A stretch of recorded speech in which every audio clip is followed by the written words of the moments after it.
আজকের মাননীয় প্রধানমন্ত্রীকে সেদিন তুচ্ছ করে বলেছিলেন রাগ তোর ফ্যামিলি কার্ড। আজকে সেই ফ্যামিলি কার্ড বাস্তবায়ন হচ্ছে উদার হাত করে।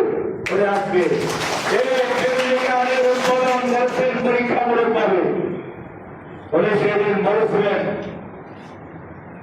ধর্মীয় গুরুদেরকে, ধর্মীয় আমাদের যে সকল মুরব্বীরা আছেন, আমরা তাদেরকে ধর্মীয় গুরু হিসেবে মনে করি। আমাদের সম্মানের জায়গা মসজিদের প্রতীক ইমাম মুয়াজ্জিন খাদেমদেরকে উনি সম্মানিত করার ঘোষণা দিয়েছেন।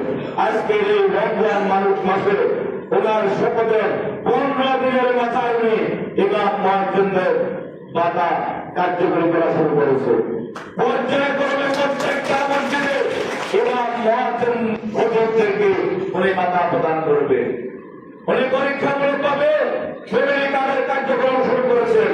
পর্যায়ক্রমে বাংলাদেশের প্রতিটা ফ্যামিলিকে, দরিদ্র হতদরিদ্র প্রতিটা ফ্যামিলিকে উনি ফ্যামিলি কার্ড প্রদান করবেন।